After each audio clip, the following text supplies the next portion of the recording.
மெகந்தி விழாக் பார்ப்போமா? இன்னைக்கு வந்துட்டு செப்டம்பர் 2 வந்துட்டு எனக்கு 2 புக்கிங் இருந்துச்சு. ஒண்ணு லால்குடி, இன்னொன்னு கல்விக்குடி. ஃபர்ஸ்ட் கல்விக்குடி போயிட்டு வந்துரலாம். ஏன்னா லால்குடி பிரைடு வந்துட்டு அவங்க ஸ்கூலுக்கு போயிட்டு 5:30க்கு தான் வருவேன்னு சொன்னதுனால, ஃபர்ஸ்ட் நம்ம கல்விக்குடி முடிச்சுட்டு வந்துரலான்ட்டு கல்விக்குடிக்கு தான் நான் கிளம்பி போயிட்டேன். இந்த மெகந்தி பண்ண போறோம்னு நான் ரொம்ப குஷியா தான் இருந்தேன். ஏன்னா என்கிட்ட வந்துட்டு ராஜா ராணின்னு ஒரு 2 பிரைட்ஸ் தான் இதுவரை கேட்டிருக்காங்க.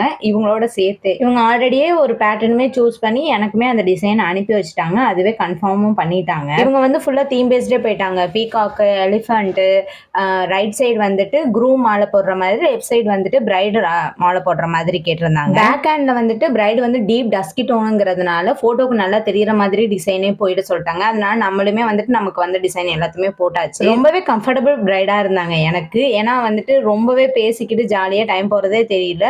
ஆனா இவங்களுக்கு ரொம்ப டைம் எடுத்துச்சு. ரொம்ப பொறுமையா இன்டிகிரேட்டா சின்ன சின்ன விஷயமும் கூட பார்த்து அவங்க வீட்டுல உள்ளவங்களுமே ரொம்ப காம்ப்ளிமெண்ட் கொடுத்தாங்க. ஸ்பெஷலா அவங்க அத்தை ஒருத்தவங்க இருந்தாங்க. அவங்க வந்துட்டு எனக்கு அந்த பொண்ணு வேணும்னு அவங்க கையில போட சொன்னாங்க. கடைசி நேரத்துல அவங்களை ஆளக்கணும். பேக் ஹேண்ட்ல வந்துட்டு அழகா தமிழ்ல அவனும் நானும் வந்துட்டு ரைட் ஹேண்ட்லயும், லெஃப்ட்ல வந்துட்டு சாரு மணின்னு அவங்களோட பேரு தமிழ்ல கேட்டிருந்தாங்க. அதுவுமே நம்ம பண்ணி கொடுத்துருந்தோம். எனக்கு பர்சனலா இவங்களுக்கு பண்ண மெஹந்தி ரொம்பவே பிடிச்சிருந்துச்சு. அவுட்புட்மே நல்லாவே வந்தது. சிம்பிளா லெக் டிசைனுமே கேட்டிருந்தாங்க. அவங்களுக்கு அதுவுமே முடிச்சு கொடுத்துட்டு நம்ம அங்கேருந்து கிளம்பிட்டோம். நீங்களும் அப்கமிங் பிரைடலா இருந்தீங்கன்னா மெஹந்தி ஆர்டிஸ்ட் பார்த்துட்டு இருக்கீங்கன்னா நம்மளோட பேஜை வந்து பாருங்க. அஃபோர்டபுள் பிரைஸ்ல பண்ணி கொடுத்துருக்கோம். லால்குடி சரௌண்டிங்ல டிஸ்கவுண்ட் பண்ணியுமே நம்ம பண்ணி கொடுத்துட்டு இருக்கோம். அவங்களுக்கு முடிச்சதும் அடுத்து நெக்ஸ்ட் பிரைட் வீட்டுக்கு லால்குடிக்கு நான் கிளம்பிட்டேன். இவங்களுக்கு ஃபர்ஸ்ட் ஸ்டைனே அவ்வளோ நல்லா வந்துச்சு. உங்களோட மெச்சூர் ஸ்டைன் பார்க்கறதுக்கு நான் ரொம்ப ஆசைப்படுறேன். அவங்களோட ஸ்டைன் பிக்மே நான் ஆட் பண்ணி இதே போல மெஹந்தி விளாக் பார்க்க, லைஃப் ஸ்டைல் விளாக் பார்க்க லால்குடி மெஹந்தி ஆர்டிஸ்ட் பேஜை ஃபாலோ பண்ணிக்கோங்க.